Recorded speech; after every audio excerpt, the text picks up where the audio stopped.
We're now going to talk about the right-hand rule, which is a rule that will enable us to determine the direction that a cross-product vector is going to head.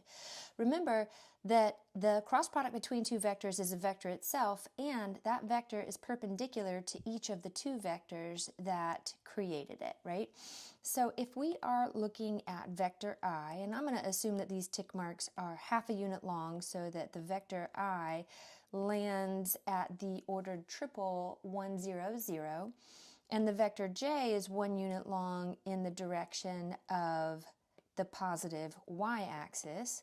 Well, if we cross product I and j, we could get a vector that is perpendicular to these two vectors, either that's pointing straight up or that vector could be perpendicular and pointing straight down.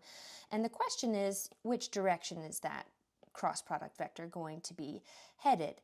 So let's consider this right-hand rule, which says that if I am cross-producting two vectors, the second vector is I'm going to put the heel of my right hand along the second vector in this direction, and the fingers of my right hand along the first vector of my cross product, and then I'm going to have the knuckles of my right hand laying right on that shared initial point. Remember, when I'm cross-producting two vectors, it's as if I have the same initial point shared by the two vectors, and then the cross product is perpendicular to those two. So if I put the heel of my right hand along this second vector, and I wrap my fingers around so that they go on to the I vector, well, it looks like the thumb of my right hand would then be pointing straight up.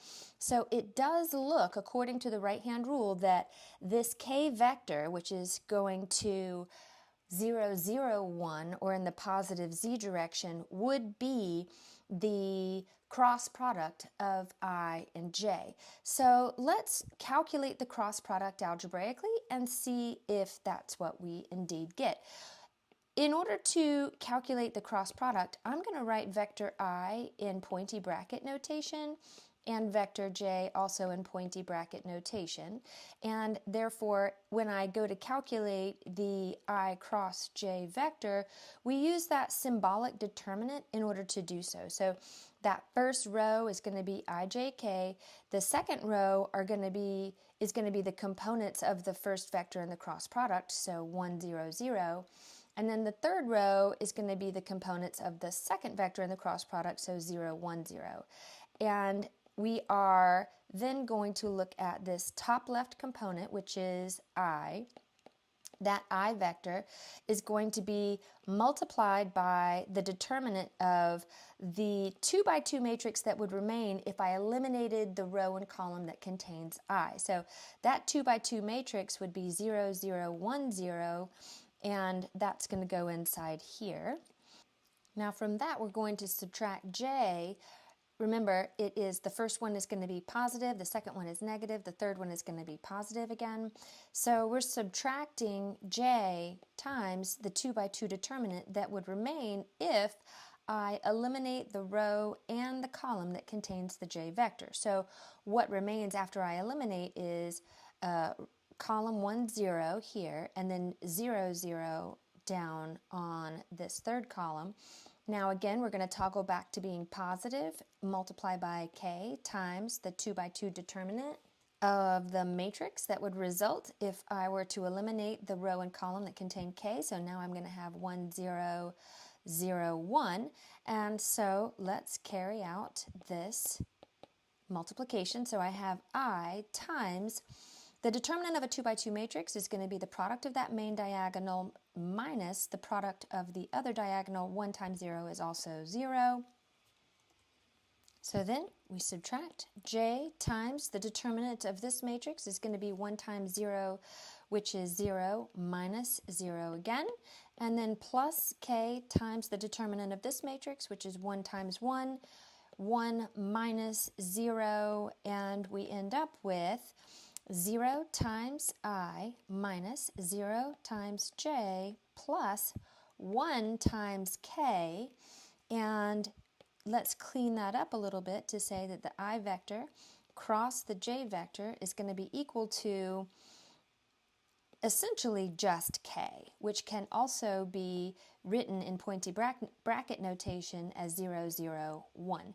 And this is in support of what we were suspecting from our right-hand rule, right? The k vector is 0, 0, 1, and the thumb of the right hand was pointing in this positive z direction when we use the right-hand rule. Now, let's consider then, instead of I cross j in this next part, let's look at what would happen if we algebraically determined j cross I. So again, we'll use our pointy bracket notation.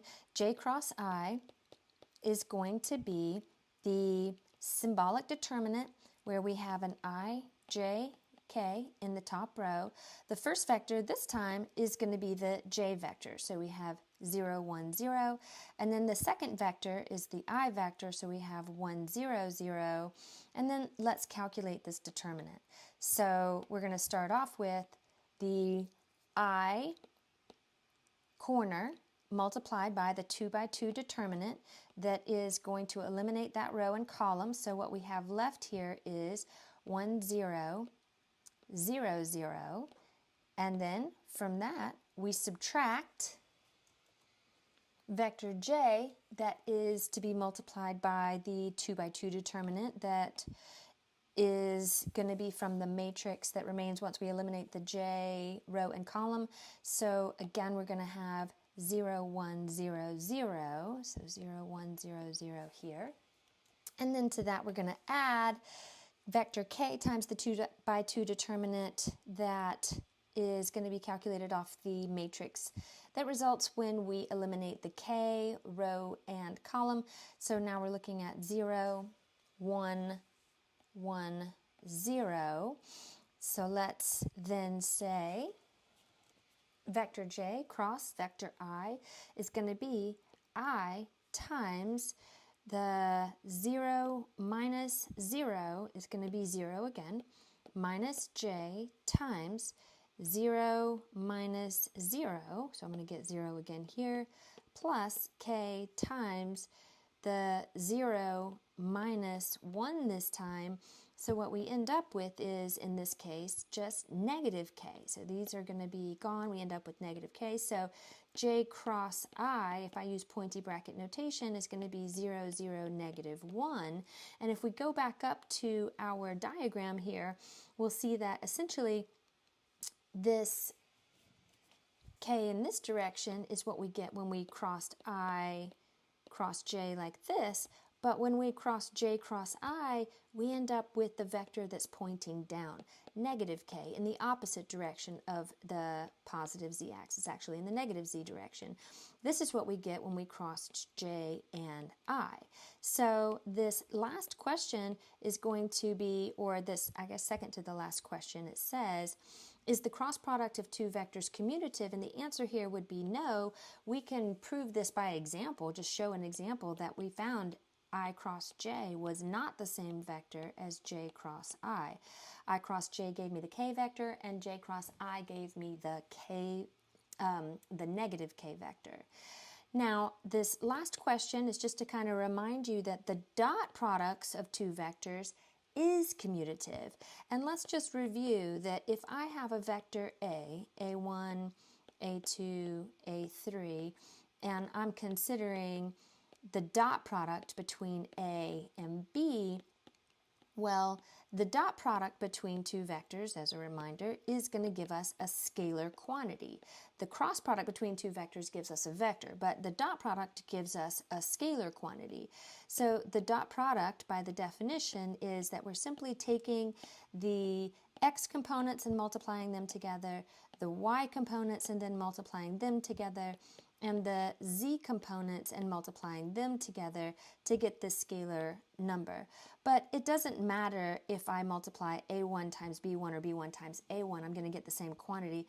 With this scalar multiplication is commutative here, and I can also rearrange the way that these numbers are added together. So that is going to give me the same scalar quantity that I would get if I took vector b dot vector a. So is the dot product commutative? Yes. Is the cross product commutative?